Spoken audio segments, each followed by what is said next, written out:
again to Learning with Powers. So what I'm going to be talking about mainly with all of these episodes that I'm going to do is I'm going to be discussing basically false narratives. And what I like to do pretty much is to obliterate false narratives because I don't really like the idea of corporations making a lot of money exploiting false narratives. And I think people have the right to know the truth about things. So how is it that I know the truth and nobody else does? Well, that's a good question. Part of the reason for that is because I've spent quite a bit of time abroad, and I've lived in a lot of other countries, and I've spent a lot of time in other countries. And that's really the best way to get outside of corporate controlled media, is you have to remove yourself entirely from that influence, step outside of that, live for a while, don't just visit, live for a while outside of that environment, and then you'll see a different perspective, and you'll see a clearer perspective the more you do that. Most people might say, oh, I've been to lots of countries, I know all about the world. But when they go to countries, they don't really go to that country. They go and they bring a version of their own life back in America with them to this new country.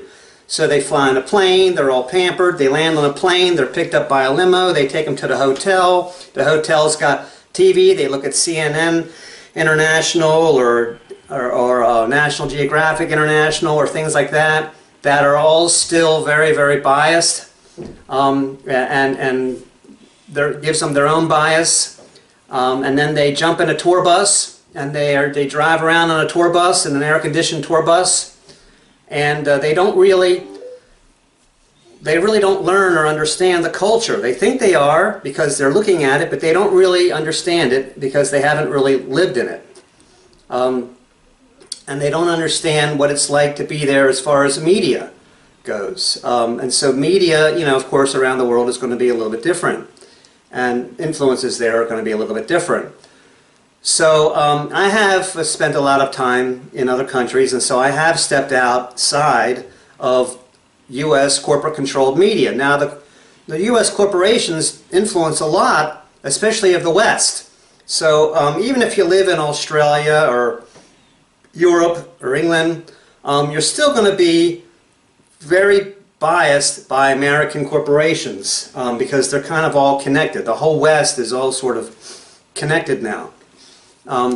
Europe is a little bit more neutral about things, and Australia as well, but probably Europe more so than Australia, because Europe has a lot of influences from the Middle East and things, and Africa and things like that, whereas Australia is very influenced by American media. So anyway, moving on. Basically, there's three main sources that I identify for false narratives, and one of those sources is religion. And everybody is very opinionated about religion, and let's face it, religion has been responsible for most of the atrocities and the greatest wars throughout human history. Secondly, politics. People argue a lot about politics. My leader is better than your leader, just like my God's better than your God. And the third source of false narratives is China.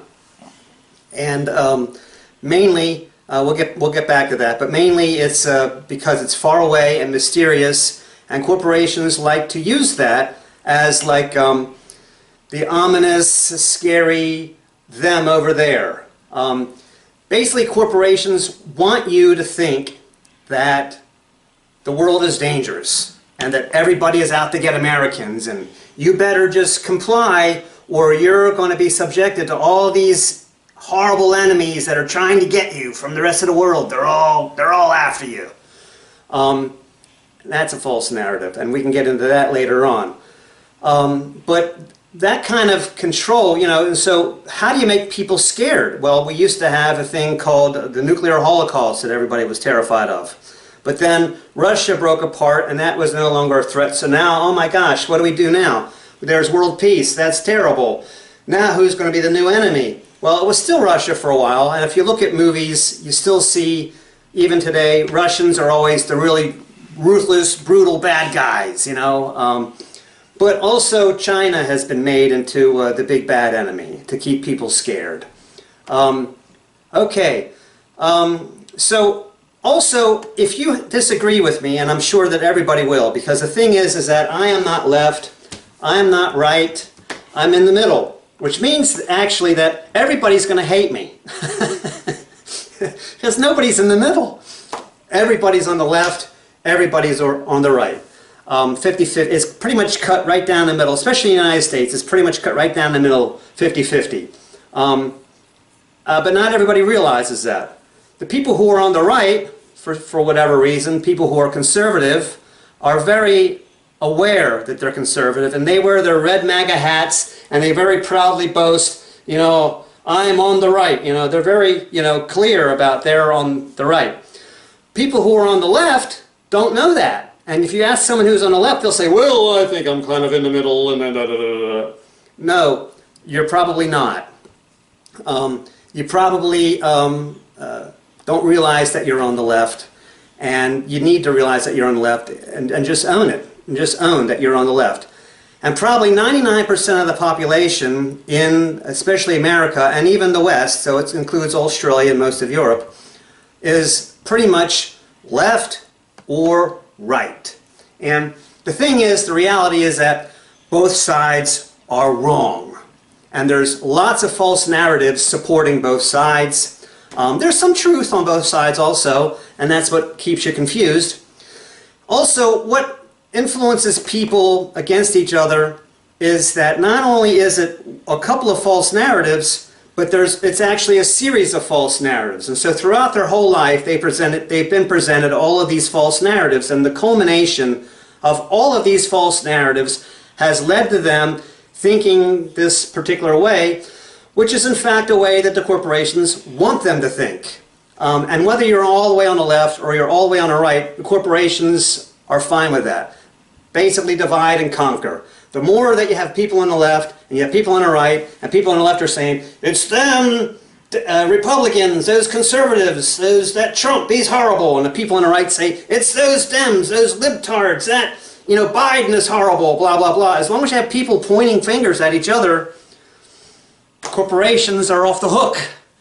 And nobody notices that actually they're the ones that are controlling how things are. I mentioned China before. China's opposite. China has a different media. In America, corporations dictate to the government what it wants the government to do. In China, it's the other way around. China, the government there really does have control, and they dictate to the corporations what they want the corporations to do. So in that way, actually, China's actually better, believe it or not. Now, also, if you disagree with me, which I'm sure that you will, we have an email for you that you can email us, not your opinions. Basically, since I'm going after false narratives, if you think that you have a fact or facts that can dispel facts that I'm presenting, then you're welcome to present those facts. But we're going to have it as more like an academic debate. And we're not going to do any insults. I'm not going to... Also, people's perspectives, whether you're left-wing bias or right-wing bias, I'm not going to pay attention to that either, because, like I said, that's influenced by a whole series of false narratives. If you have actual facts and you can present these facts in an academic way and say, well, actually, you're wrong, that's fine. Then we'll discuss that, and I'm open to that. But I'm not looking for pedantic things. So if I say, this thing is very, very rare, there's probably less than 10, and somebody says, well, actually there's 12, that may be a fact that contradicts something I said, but I don't care.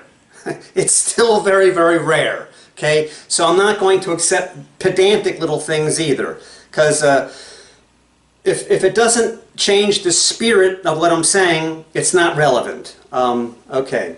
So, you know, whether it's 47 or 48, I don't care. Whether it's tomatoes or tomatoes, I don't care. Basically, you get the idea. All right. So, first thing I'll deal with is politics for right now.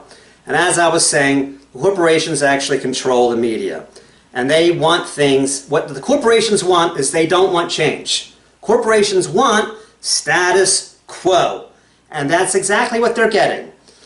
Whether a left-wing president is the president or a Republican president is a president, it doesn't matter. They're still getting status quo. And one of the ways that you can really notice that there's status quo is if you go to universities these days. And at universities, nobody discusses political theory anymore. Nobody talks about whether communism or socialism or capitalism or democracy or whatever is the best form of government, or what variation or combination of those governments is probably the best. These used to be heated debates for like 150 years, ever since the 1700s at universities. This was a hotly debated thing. Today, nah. Everybody's pretty much resigned themselves to, you know, well, like what Churchill said, well, democracy may not be the best form of government, but it's the best one that we've ever come up with. I disagree with that. I actually have developed a better form of government that would work better today in today's... Can we cut there? Because you just threw me. So as I was saying, people are not debating these things at universities anymore, and they're not debating them at universities anywhere. So in the Middle East, they have their very, very set way of thinking, and in Europe, they have their very, very set way of thinking now, and in Asia, they have their very, very set way of thinking, and in America, we have our very, very set way of thinking. And the corporations want it like that. They want the status quo, and they want everybody to be pointing fingers at each other and saying, you're right, you're wrong. And not only is it left versus right, but also it's in America, it's with race and things like that. And so the more things that they talk about where black and white people are different or whatever, the more you divide black and white people, the better they want it. Because what they don't want is for everybody to be unified as a whole. Because the one thing that you do have with democracy is everybody has a vote. So in order to keep status quo, you have to keep everything divided so that nobody has an advantage.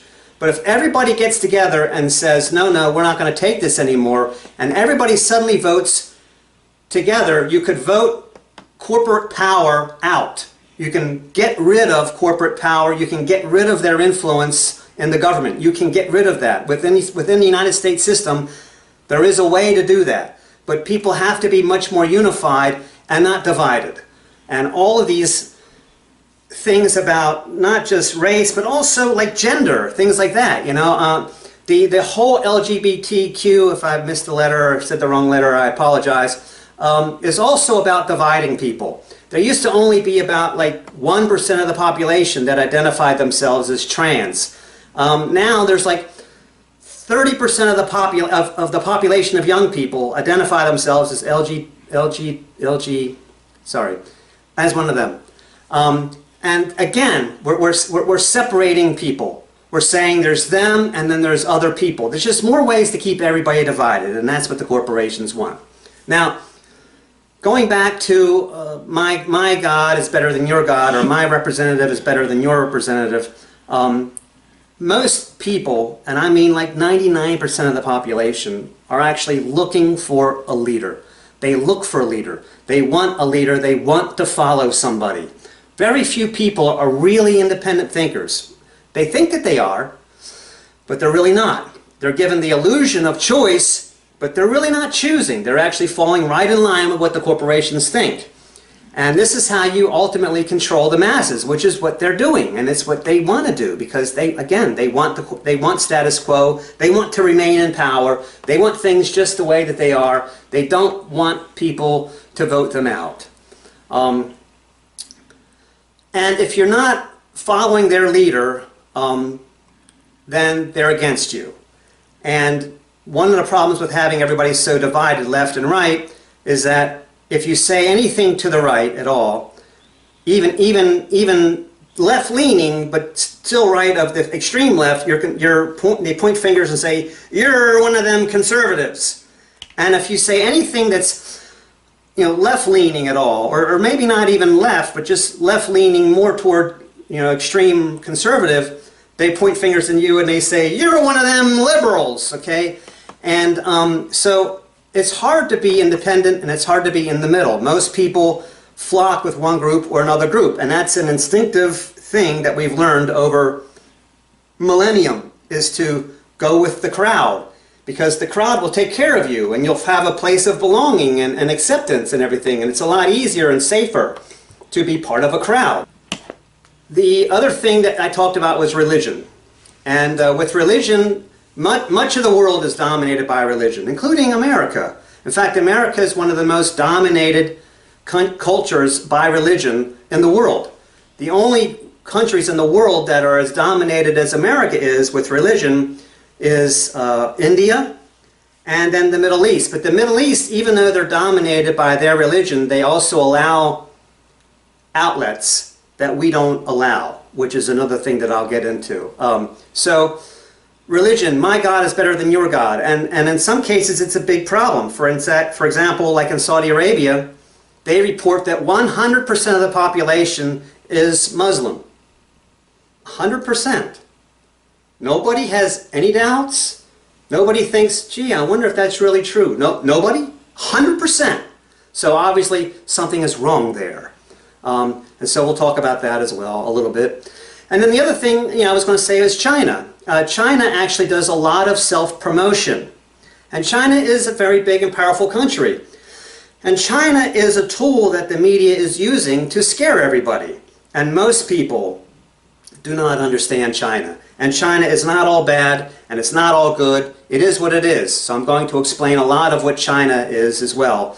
And also, in general, with all of these things, I'm trying to not insult anybody directly. I know I'm going to wind up insulting everybody at one time or another, but I'm trying not to insult anybody directly. I'm just trying to say, these are facts. This is how it is. And you can take it or leave it. And if you don't like my program, you don't have to look at it. If you like my programming, you're welcome to come and watch. But most people are controlled by false narratives, and they don't even know it. And that's the problem, is that they don't know it. They don't realize it. And it's actually, they're controlled by a series of false narratives.